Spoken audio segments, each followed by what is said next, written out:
संपूर्ण विश्व में बोन क्राउन इरा का आगमन हो गया। हर व्यक्ति अपनी आयु खर्च करके बोन क्राउन खोल सकता था। किसी ने 1 लाख वर्ष की आयु खर्च कर सोड बोन प्राप्त की और तब से वह सोड इमॉर्टल बनकर संसार में अजेय हो गया। किसी ने 2 लाख वर्ष की आयु खर्च कर रिवाइंड बोन प्राप्त की, जिससे वह मनचाहे स्पेस टाइम को मोड़ सकता था, अतीत, वर्तमान और भविष्य में यात्रा कर सकता था।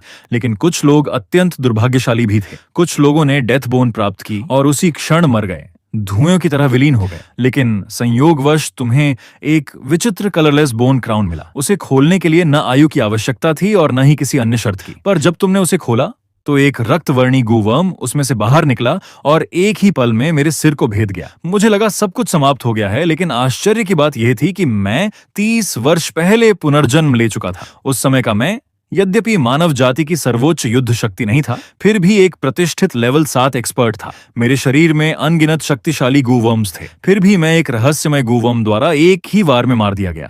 आखिर उसकी उत्पत्ति क्या थी? क्या मेरा पुनर्जन्म उसी गूवर्म से जुड़ा हुआ था? तभी मुझे अपने शरीर के भीतर कुछ असामान्य हलचल महसूस हुई। सौभाग्य से पिछले जन्म की मेरी प्रबल मेंटल पावर गायब नहीं हुई थी, इसलिए मैंने तुरंत अपनी मेंटल पावर का उपयोग कर अपने शरीर का निरीक्षण किया। जैसा अपेक्षित था, मेरे हृदय के पास मुझे एक रक्तवर्णी विचित्र गूवर्म मिला। उसकी पीठ पर एक अक्षर अंकित था, शो। उसी समय मेरे मस्तिष्क में एक सिस्टम पैनल उभरा। जब मैंने उस गूवर्म की जानकारी स्पष्ट रूप से देखी तो मेरा हृदय से एक पल के लिए थम गया और फिर मैं अत्यंत आनंदित हो उठा। मैंने कभी नहीं सोचा था कि यह वास्तव में पौराणिक बीस्ट लाइफ गू है, संसार के सबसे उच्च श्रेणी के गू वर्म्स में से एक। यह स्पेस टाइम गू, फेट गू, लक गू और असंख्य शक्तिशाली गू वर्म्स के साथ वर्ल्ड्स 23 सुप्रीम गुआ में से एक था। यहाँ तक कि पिछले जन्म में भी किसी ने इसे कभी प्राप्त नहीं किया था। और इस संसार में जहाँ गू जार्स खोलने के लिए 20 लाइफ खर्च करना पड़ता है और गू वर्म्स को पालने के लिए भी 20 लाइफ की आवश्यकता होती है, वहाँ 20 लाइफ गू का स्वामी होना मानो सब कुछ प्राप्त कर लेने के समान था। 20 लाइफ गू दूसरों की आयु निगल सकता था, इसलिए स्वयं को शक्तिशाली बनाने का सबसे तेज तरीका क्या था? 2 महीने बाद स्वाभाविक रूप से उत्तर था किलिंग। निंगाहे सिटी एक अचानक उत्पन्न हुई म्यूटेंट गू डिजास्टर से नष्ट हो जाएगा और पूरा संसार भी एक विशाल संकट में डूब जाएगा। ये तो केवल शुरुआत थी। मुझे यथाशीघ्र शक्तिशाली बनना था। उसी समय गली के भीतर कुछ दूरी पर कई भिखारी उत्साह से बातचीत कर रहे थे। उन्हें देखकर मुझे अपने पिछले जन्म की कुछ यादें ताजा हो गईं। पिछले जन्म में मैं अभी भी एक भोला भाला छात्र था, केवल इसलिए कि मैंने विद्यालय में एक व्हाइट लोटस गर्ल को नाराज कर दिया था। मुझ पर चोरी छिपे तस्वीरें लेने और छेड़छाड़ करने का झूठा आरोप लगाया गया। परिणाम स्वरूप मुझे विद्यालय से निष्कासित कर दिया गया और मैं सड़कों पर भटकने लगा। रहने की कोई जगह न होने के कारण मैं विद्यालय से प्राप्त व्हाइट बोन क्राउन लेकर इस सुनसान गली में आ गया था। लेकिन अप्रत्याशित रूप से यहाँ के भिखारियों ने मुझे निशाना बना लिया। उन्होंने न केवल मेरा व्हाइट बोन क्राउन छीन लिया, बल्कि मुझे अधमरा भी कर दिया। इस क्षण मैं उन्हें देख रहा था और मेरे चेहरे पर हल्की मुस्कान उभर आई। चूंकि तुम लोगों ने मेरा बोन क्राउन छीन लिया था, तो इस जन्म में तुम अपनी जान देकर उसका मूल्य चुकाओगे। इसके बाद तुमने वह व्हाइट बोन क्राउन बाहर निकाला। उसके सबसे ऊपर संख्या 10 अंकित थी। इसका अर्थ था कि उसे खोलने के लिए तुम्हें अपनी 10 वर्ष की आयु खर्च करनी होगी। और तभी अचानक बोन क्राउन पर एक पंक्ति उभर आई। बोन क्राउन के भीतर एक लेवल 1 फ्लेम गू था। उसकी ग्रेड सफेद थी। उसे प्राप्त करने के बाद आग को नियंत्रित किया जा सकता था और उसमें कोई खतरा नहीं था। तुम्हारा हृदय जोर से धड़क उठा और तुमने तुरंत उसे खोलने का निर्णय लिया। अगले ही पल सफेद प्रकाश चमका और एक अग्निलाल गूवम बोन क्राउन से बाहर निकल आया। वही था जिसकी सूचना दी गई थी, फ्लेम गो। तुम तुरंत अत्यंत प्रसन्न हो उठे। सच कहें तो बोन क्राउन खोलना एक जुआ ही था, स्वर्ग और पृथ्वी के दबाव के बीच आयु को दांव पर लगाकर खेला जाने वाला जुआ। लेकिन अब जबकि तुम उसकी जानकारी देख सकते थे, ये मानो स्वर्गीय रहस्य को भेद लेने जैसा था। इसका अर्थ था कि संसार के सभी उच्च स्तरीय और शक्तिशाली गूवर्म्स तुम्हारे लिए एक ही जाल में समा सकते थे। अभी अभी फूटा सफेद प्रकाश तुरंत गली के सभी भिखारियों का ध्यान अपनी ओर खींच लाया। उनके सरदार ने सबसे पहले मेरे सामने आकर कदम रोका। उसकी आंखों में क्रूरता झलक रही थी। अरे लड़के, क्या बात है? क्या तुम लोग मुझे लूटना चाहते हो? लूट लिया तो क्या हुआ? तुम्हें मार भी डालें तो क्या कर लोगे? कितने परिचित शब्द थे। पिछले जन्म का मैं सचमुच मारे जाने के डर से झुक गया था और अपने हाथ का सफेद बोन क्राउन उन्हें सौंप दिया था। लेकिन बदले में मुझे अधमरा कर दिया गया था। मेरी आंखें ठंडी हो गईं। मेरे शरीर की मेंटल पावर बिना किसी रोक टोक के फैल गई और मैंने फ्लेम गू को परिष्कृत करना शुरू कर दिया। एक क्षण में फ्लेम गू के भीतर से दहकती हुई अग्नि निकलने लगी। मेरा पूरा शरीर मानो एक अग्निमानव बन गया। सिर से पांव तक आग की लपटें लहराने लगीं। जल्दी करो, उसने गू वर्म पा लिया है। अगर वह गू मास्टर बन गया तो हम सब मर जाएंगे। डरो मत, किसी गू वर्म को पूरी तरह परिष्कृत करने में कम से कम 1 घंटा लगता है। वह इतनी जल्दी सफल नहीं हो सकता। इस समय उनके मन में केवल एक ही विचार था, मुझे मार डालना। मैं उन्हें ऐसे देख रहा था जैसे वे धीमी गति में चल रहे हैं। मेरी शक्तिशाली मेंटल पावर के सामने बिना किसी गूवर्म के भी मैं इन भिखारियों को आसानी से मार सकता था, और अब तो मेरा गूवर्म पूरी तरह परिष्कृत हो चुका था। तुमने हल्के से अपना दायां में हाथ उठाया, एक अग्नि का गोला तुरंत तुम्हारी उंगलियों पर इकट्ठा हो गया और 7 कभी न बुझने वाली ज्वालाओं में बदल गया। तुम जैसे भिखारियों के बारे में सुना है, अगर मारे भी जाओ तो किसी को फर्क नहीं पड़ता। नहीं, मत मारो, मुझसे गलती हो गई, माफ कर दो, माफ कर दो। बहुत जल्द सभी भिखारियों की जीवन शक्ति समाप्त हो गई। तुम उनकी लाशों के बीच पहुंचे और लाइफ गू को सक्रिय किया। हल्के हरे रंग की आयु की धाराएं उनके शरीरों से निकलकर आकर्षित होती हुई तुम्हारे शरीर में समा गईं और अंततः तुम्हारे हृदय में प्रवेश कर गए। 110 years life span successfully absorbed. इस संख्या को देखकर तुम अत्यंत संतुष्ट हुए। सामान्य गू मास्टर्स यदि अपनी आयु बढ़ाना चाहते तो उन्हें लॉन्जेविटी वर्म नामक एक विशेष गू वर्म को परिष्कृत करना पड़ता था। इसमें समय, श्रम और धन तीनों की भारी खपत होती थी, लेकिन लाइफ गू की तुलना में वह आकाश और पृथ्वी जितना अंतर था। अब जबकि तुम्हें बोन क्राउन के भीतर की जानकारी देखने की क्षमता मिल चुकी थी, दोनों शक्तियों के संयोजन का अर्थ था कि तुम अपने पिछले जन्म के अनुभवों का उपयोग कर सभी शक्तिशाली बोन क्राउन्स को पहले ही खरीद सकते थे और लगातार गू ओपनिंग करके अजेय बन सकते थे। तभी तुम्हें बोन क्राउन स्टोर में मिलने वाले एवोल्यूशन ग्यू का विचार आया। यदि वह मिल जाए तो गैलेक्सी सिटी के नष्ट होने से पहले लेवल 4 गू मास्टर बनना कठिन नहीं होगा। एवोल्यूशन गू में अन्य गू वर्म्स को विकसित करने की क्षमता थी। यदि भाग्य अच्छा रहा तो यह लेवल 1 फ्लेम गू आगे चलकर स्प्लिट आई गू, एक्सप्लोजन गू और अन्य अधिक शक्तिशाली गू वर्म्स में विकसित हो सकता था। इसी कारण इवोल्यूशन गू को प्राप्त करना मेरे लिए अनिवार्य था। लेकिन फिलहाल सबसे महत्वपूर्ण काम एक साफ सुथरी जगह ढूंढना था जहां रहा जा सके। 10 मिनट बाद तुम एक होटल पहुंच गए। भैया, अगर आप छात्र हैं तो कमरा लेने पर 50% छूट मिलेगी। अरे बड़े भैया, आप घुस्सी स्कूल के छात्र हैं। घुस्सी स्कूल के लगभग 95% छात्र आगे चलकर गू मास्टर्स बनते थे, इसलिए उनकी प्रतिष्ठा बहुत ऊंची थी। फ्रंट डेस्क की लड़की ने छात्र पहचान पत्र लिया, कंप्यूटर में तेजी से पंजीकरण किया और फिर छात्र कार्ड तथा एक रूम कार्ड वापस थमा दिया। बड़े भैया, आपका कमरा 9003 है। तुमने सिर हिलाया और ऊपर चले गए। कमरे में पहुंचकर स्नान किया और आराम से बैठ गए। कितने समय बाद ऐसा सुकून मिला है। सोचते सोचते तुम मुस्कुरा दिए। इस समय का तुम्हारा पुराना स्वरूप सचमुच मूर्ख था।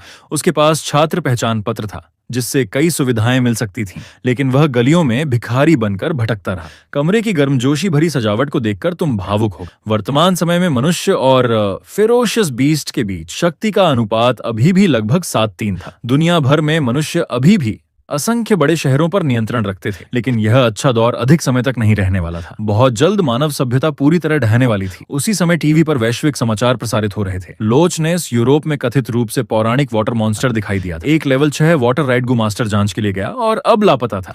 बर्म्यूडा ट्रायंगल में एक विचित्र क्षेत्र प्रकट हुआ था जहां चुंबकीय क्षेत्र अस्त व्यस्त था। कई लोगों ने एक रात में समुद्र की गहराइयों से उठती हुई एक प्राचीन भूमिगत नगरी देखने का दावा किया। माउंट फूजी में ज्वालामुखीय विस्फोट संकेत दिखाई दे रहे थे, मानो भयावह अग्निमय दैत्याकार हाथ उसके भीतर से बाहर निकलने की कोशिश कर रहे हों। दुनिया के विभिन्न क्षेत्रों में 72 रहस्यमयी स्थान भी दिखाई देने लगे थे। समाचार देखते हुए तुम गहरे विचारों में डूब गए। लोच नेस, बर्म्यूडा ट्रायंगल और माउंट फुजी वास्तव में पिछले जन्म में अत्यंत खतरनाक निषिद्ध क्षेत्रों में गिने जाते थे, लेकिन वे 72 रहस्यमयी स्थान एक महान अवसर थे। 6 महीने बाद वे सभी एक साथ खुलने वाले थे, किंतु उनमें से केवल एक ही वास्तविक था। जो उसमें प्रवेश करता वह विरासत प्राप्त कर सकता था और ईस्टर्न हान डायनेस्टी के अंतकाल के महान काओ चाओ को जगा सकता था। उस समय वहां पहुंचे गू मास्टर्स संदेह और भय में पड़े रहे और उन्होंने काओ चाओ को जगाने के बजाय उसे सोए रहने दिया। कोई भी दांव लगाने का साहस नहीं कर पाया, क्योंकि किसी को नहीं पता था कि उसके जागने के बाद वह मानवता के लिए वरदान होगा या अभिशाप। परिणाम स्वरूप काओ चाओ फिर से गहरी नींद में चला गया, लेकिन बाद में लोगों को पता चला कि उसके पुनर्जीवित होने पर वह हुआशिया की रक्षा करता और अकेले ही एक निषिद्ध क्षेत्र की रक्षा करने में सक्षम था। लगता है इस बार बॉस काओ काओ को बाहर घूमने देने का समय आ गया है। तुम्हारे होंठों पर हल्की मुस्कान उभरी और मन में योजना बन गई। पिछले जन्म में भागते समय तुम्हें गैलेक्सी सिटी के बाहरी क्षेत्र में एक पुराने वृक्ष के नीचे दबा हुआ हरा बोन क्राउन मिला था। एक हरे बोन क्राउन की बाजार कीमत 1,00,000 सिल्वर कॉइन्स थी, जबकि एवोल्यूशन गू एक नीले बोन क्राउन से निकला था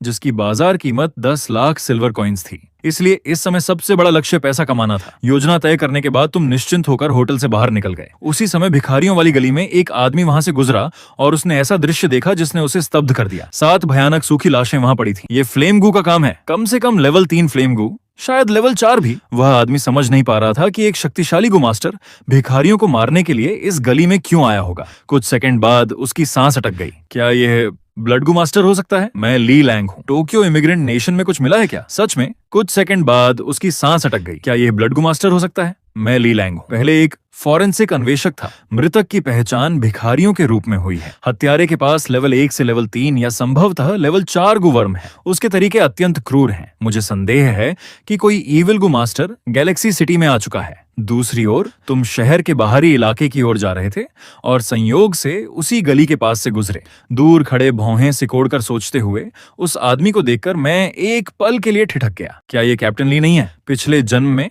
जब मुझे भिखारियों ने बुरी तरह घायल कर दिया था, तब कैप्टन ली ने ही संयोग से वहां से गुजरते हुए मेरी जान बचाई थी। फ्लेम गू को छिपाने के बाद मैंने उसे आवाज दी, शुभ संध्या कैप्टन ली। बड़ी फुर्सत में लग रहे हैं। आधी रात को यहाँ क्या कर रहे हैं? इन भिखारियों की हालत सचमुच दयनीय है। लीलांग ने कोई विशेष प्रतिक्रिया नहीं दिखाई। एक आधिकारिक संगठन के कप्तान होने के नाते लोगों द्वारा पहचाना जाना उसके लिए कोई आश्चर्य की बात नहीं थी। अगर कोई जरूरी काम नहीं है तो जल्द से जल्द होटल लौट जाओ। आसपास कुछ इविल गू मास्टर्स घूम रहे हैं। ठीक है कैप्टन ली। ये कहकर मैं फिर शहर के बाहरी क्षेत्र की ओर बढ़ गया। दूर जाने के बाद मेरे होंठ फड़क उठे। तुम ही इविल गू मास्टर हो। तुम्हारा पूरा परिवार ही इविल गू मास्टर है। लीलांग जिस संगठन से संबंधित था वह चिंगदोफू ऑर्गेनाइजेशन था। उसका काम शहरों पर आक्रमण करने वाले फेरोशियस बीस्ट को खदेड़ना था। प्रत्येक स्थानीय शाखा में अनगिनत बोन क्राउन संग्रहित रहते थे, जिन्हें थोड़े से कंट्रीब्यूशन पॉइंट्स देकर बदला जा सकता था। इसके अलावा वहां अनेक शक्तिशाली पायनियर टीम्स भी थीं, जो सीक्रेट रेल्म्स में प्रवेश कर फेरोशियस बीस्ट्स का सफाया करती थीं और बोन क्राउन्स तथा विभिन्न अवसरों को लूट कर लाती। उन सीक्रेट रेल्म्स के भीतर सैकड़ों, हजारों, यहाँ तक कि दसियों हजार बोन क्राउन्स मौजूद रहते थे। तो क्या मुझे पहले चिंगदाओफू ऑर्गेनाइजेशन में शामिल होकर कुछ लाभ उठा लेना चाहिए? मैंने सिर हिला दिया। इस समय सबसे महत्वपूर्ण लक्ष्य अभी भी एवोल्यूशन गू प्राप्त करना था। जैसे जैसे मैं शहर के बाहरी इलाके के करीब पहुंच रहा था, मेरे मन में सुरक्षा को लेकर चिंता बनी हुई थी। बाहरी क्षेत्र गैलेक्सी सिटी सेफ जोन के अंतर्गत नहीं आता था। यदि भाग्य खराब रहा तो रास्ते में किसी फेरोसियस बीस्ट या भगोड़े अपराधी से सामना हो सकता था। इसलिए आत्मरक्षा के लिए कुछ साधन आवश्यक थे। कुछ देर विचार करने के बाद मैंने पहले फ्लेम बोन को विकसित करने का निर्णय लिया। फ्लेम बोन 5 परतें, white grade, level 1, level 2, requirement 10 years life span, ability flame. बिना किसी हिचकिचाहट के तुमने तुरंत एवोल्यूशन चुन लिया। मेरी 10 वर्ष की आयु कम हो गई और अगले ही क्षण वह पूरी तरह फ्लेम बोन के भीतर समा गई। फ्लेम बोन के पूरे शरीर से अचानक प्रचंड अग्नि का विस्फोट हुआ। उसकी ज्वालाओं की तीव्रता बढ़ गई और वह लगभग लेवल 1 फ्लेम बोन से 2 गुनी शक्तिशाली हो गई। इसके बाद मैंने लेवल 3 के लिए आवश्यक शर्तों को देखा। Flame bone level 3 requirement 100 years life span +1 blazing flame bone. Blazing flame bone एक अत्यंत सामान्य अग्नितत्वीय बोन वर्म था। इसे अधिकांश लोगों द्वारा पसंद किया जाता था और अधिकतर अग्नितत्वीय गूवर्म्स भी इसे पसंद करते थे। इसकी कीमत लगभग 1 लाख सिल्वर कॉइन्स थी। बोन क्राउन्स पर दांव लगाने के बाद मैं फ्लेम बोन को लेवल 3 तक अवश्य विकसित कर सकता था। लेवल 3 बोन वर्म वास्तव में एक महत्वपूर्ण सीमा रेखा थी। 1 घंटे बाद तुम उस प्राचीन पुराने बरगद के पेड़ के नीचे पहुंचे और आसपास खोजबीन शुरू कर दी। बहुत जल्दी तुम्हें वह हरे रंग का बोन क्राउन मिल गया। अगले ही पल बोन क्राउन पर एक सूचना उभर आई। इस बोन क्राउन के भीतर एक लेवल 1 इनविजिबिलिटी बोन है। इसके परिवर्तन के बाद उपयोगकर्ता को इनविजिबिलिटी की क्षमता प्राप्त होगी। यह वास्तव में इनविजिबिलिटी बोन निकला। तुम्हारे मन में हल्का सा आश्चर्य हुआ। इनविजिबिलिटी बोन एक ब्लू ग्रेड बोन वर्म था, अत्यंत दुर्लभ और लगभग अमूल्य। यहाँ तक कि ब्लू बोन क्राउन से भी इसे प्राप्त करना बेहद कठिन था। पिछले जन्म में मेरे पास उसे खोलने के लिए पर्याप्त आयु नहीं थी, इसलिए मैंने सीधे उस बोन क्राउन को 1 लाख सिल्वर कॉइन्स में बेच दिया था। कितना अफसोसजनक था। इनविजिबिलिटी बोन, जो पर्पल ग्रेड गूवर्म्स से नीचे के स्तर में सबसे श्रेष्ठ सहायक गूवर्म्स में से एक माना जाता था, उसका मूल्य और रणनीतिक महत्व दोनों ही अत्यंत ऊंचे थे। तुमने बिना किसी झिझक के सीधे एक 100 इयर्स लाइफ स्पैन खर्च कर उसे खोल दिया। अगले ही क्षण नीली रोशनी फूट पड़ी और एक पारदर्शी शरीर वाला गूवर्म उसके केंद्र में प्रकट हुआ। जैसे ही मैं उसे परिष्कृत करने वाला था, अचानक पीछे से एक क्रोधित गर्जना सुनाई दी। अभी तो मैंने इस बोन क्राउन को 10 मिनट पहले ही दबाया था और तुमने इसे खोद निकाला। ये सुनकर मैं एक पल के लिए स्तब्ध रह गया। तो यह बोन क्राउन प्राकृतिक रूप से उत्पन्न नहीं हुआ था। यही कारण था कि पिछली बार की तुलना में मिट्टी कहीं अधिक मुलायम थी। मैंने मुड़कर देखा। वहां एक आदमी खड़ा था जिसकी कमर के पास एक विशाल हेवनली सेंटीपेड गू लिपटा हुआ था। हेवनली सेंटीपेड गू ब्लू ग्रेड का था, हत्या और विष प्रयोग में निपुण। वह अत्यंत सघन विष उत्पन्न कर सकता था और ब्लू ग्रेड गू वर्म्स में उसकी युद्ध क्षमता सर्वोच्च श्रेणी में गिनी जाती थी। उसके आकार और विशेषताओं को देखकर अनुमान लगाया जा सकता था कि वह कम से कम लेवल 3 तक पहुंच चुका था। लेवल 3 हेवनली सेंटीपेड गू अपनी सेंटीपेड फैंटम को प्रकट कर सकता था और उसकी युद्ध शक्ति इतनी अधिक थी कि वह मेरे लेवल 2 फ्लेम बोन को एक ही पल में नष्ट कर सकता था। उसे निपटना आसान नहीं था। पहले शिष्टाचार फिर युद्ध। अगर मैं कहूं कि यह सब एक संयोग था तो क्या तुम विश्वास करोगे? संयोग तुम्हारा घूमता हुआ लट्टू। तुम कब से मेरा पीछा कर रहे हो? उस मांसल आदमी की आंखों में लालच चमक उठा। स्पष्ट था कि उसने अभी अभी वह नीली रोशनी भी देखी थी। यदि मेरी मेंटल पावर इतनी शक्तिशाली न होती और वह मेरी वास्तविक शक्ति को भांप लेता तो वह तुरंत हमला कर देता। मेरे होंठ हल्के से फड़क उठे। तुम्हारा पीछा करूं? केले के छिलके का पीछा करूंगा। मैं तो यह भी नहीं जानता कि तुम कौन हो। सच यही है कि यह वास्तव में एक संयोग था। तो अब मेरा बोन क्राउन वापस कर दो और मैं इसे संयोग मान लूंगा। अगले ही क्षण उस मांसल आदमी के पीछे एक विशाल सेंटीपीड फैंटम प्रकट हुई। वह पूरी 3 मीटर ऊंची थी। उस छाया को देखकर मेरी आंखें सिकुड़ गईं। हेवनली सेंटीपेड गू का फैंटम बना पाना वास्तव में लेवल 3 होने का प्रमाण था, लेकिन उसका शरीर अभी पूरी तरह हरा नहीं हुआ था और न ही उसने पॉइजन फैंग्स तथा पॉइजन क्लॉज विकसित किए थे। इसका अर्थ था कि वह अभी लेवल 4 तक नहीं पहुंचा था। मेरी बात सुनकर वह आदमी चौंक गया। उसने कभी नहीं सोचा था कि यह छोटा चोर एक नजर में हेवनली सेंटीपेड गू को पहचान लेगा और उसकी विशेषताएं भी बता देगा। आखिर हेवनली सेंटीपेड गू अत्यंत दुर्लभ था। आज तक उसने किसी और के बारे में नहीं सुना था जिसने इसे परिष्कृत किया हो। लड़के, तुम आखिर हो कौन? तुम्हें हेवनली सेंटीपेड गू के बारे में कहां से पता चला? हेवनली सेंटीपेड गू कोई पर्पल ग्रेड गू वर्म तो है नहीं। उसके बारे में सुन लेना इतना अजीब है क्या? मांसल आदमी का चेहरा काला पड़ गया। अजीब क्यों नहीं होगा? हेवनली सेंटीपेड गू प्राप्त करने के बाद उसने इंटरनेट पर उपलब्ध हर जानकारी और दस्तावेज खंगाल डाले थे। वह कोई मार्गदर्शिका या संदर्भ ढूंढना चाहता था, लेकिन लंबे समय तक खोजने के बाद भी उसे कुछ नहीं मिला। उसे तो यह तक लगने लगा था कि शायद पूरी दुनिया में केवल वही इसका मालिक है। और आज पहली बार उसने किसी दूसरे व्यक्ति के मुंह से हेवनली सेंटीपेड गू का नाम सुना था। छोड़ो, ये सब महत्वपूर्ण नहीं। अभी मेरा बोन क्राउन वापस कर दो तो मैं मान लूंगा कि आज रात कुछ हुआ ही नहीं। तुम्हें बोन क्राउन वापस कर दूं?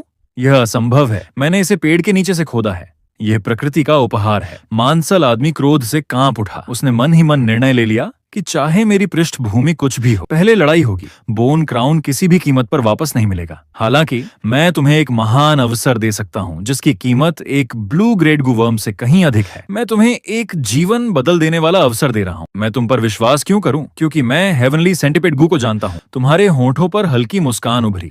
मैं तुम्हें लेवल 4 रियलम तक पहुंचा सकता हूं।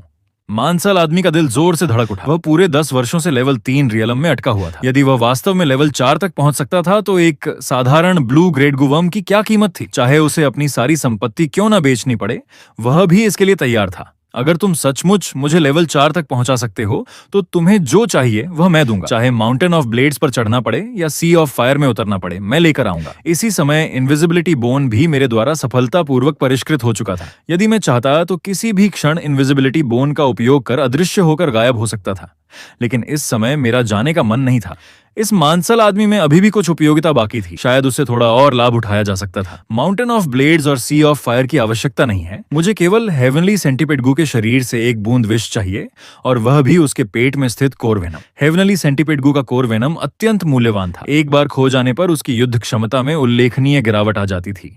इसलिए इस प्रकार की विशेष सामग्री बाजार में लगभग विलुप्त। मांसल आदमी ने भौहें सिकोड़ ली। अगर मैं वास्तव में हेवनली सेंटीपेड गू को लेवल 4 तक पहुंचा सकता हूं तो फिर मुझे विष की कमी क्यों होगी? यदि वह सच में लेवल 4 बन गया तो उसका सारा विष निकाल भी लिया जाए तो कोई नुकसान नहीं होगा, बल्कि यह तो लाभ का सौदा है। आखिर लेवल 4 तक पहुंचने के बाद सारे नुकसान वापस पूरे हो जाएंगे। मैं सहमत हूं, लेकिन पहले तरीका बताऊं। हेवनली सेंटीपेड गू के लेवल 4 इवोल्यूशन की सामान्य शर्तें थी। एक पर्पल ग्रेड यूनिक ग्रास, 3000 वर्ष की आयु और कई अन्य दुर्लभ सामग्रियां। ये शर्तें अत्यंत कठोर थीं। यूनिक ग्रास स्वयं विष तत्व वाले उच्च श्रेणी के गू वर्म्स के लिए एक महत्वपूर्ण विकास सामग्री थी और लगभग अमूल्य मानी जाती थी। लेकिन मेरे पास हेवनली सेंटीपेड गू को लेवल 4 तक पहुंचाने का एक दूसरा सूत्र था। पिछले जन्म में मैंने एक लेवल 5 गू मास्टर को मारा था जिसके पास हेवनली सेंटीपेड गू था। उसकी युद्ध लूट में मुझे हेवनली सेंटीपेड गू लेवल 4 एवोल्यूशन फॉर्मूला का एक वैकल्पिक तरीका मिला था। वैकल्पिक तरीका?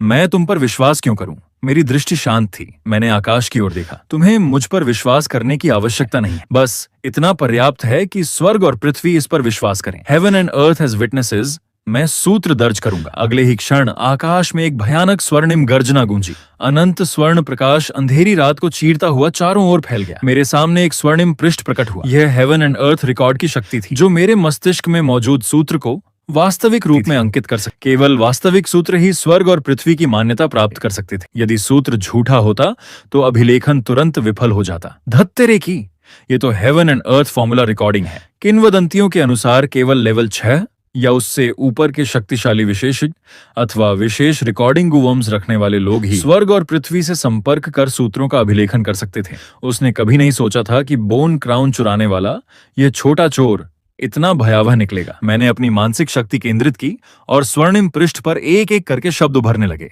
हेवनली सेंटिपीड गू लेवल 4 फॉर्मूला 3 अर्थ सेंटिपीड गस 1 वेनोमस सेंटिपीड गू 2 पॉइजन वीट ग्रासेस और 1000 ईयर्स लाइफ स्पैन। इन सामग्रियों के संयोजन से हेवनली सेंटिपीड गू को लेवल 4 तक विकसित किया जा सकता है। जैसे ही अभिलेखन पूरा हुआ, स्वर्ण प्रकाश ने पूरे सूत्र की जांच की। पुष्टि होने के बाद कि सब कुछ सही है, स्वर्ग और पृथ्वी ने उस सूत्र पर एक स्वर्णिम मुहर अंकित कर दी। उसी समय मेरे शरीर की थोड़ी सी मेंटल पावर भी खर्च हुई।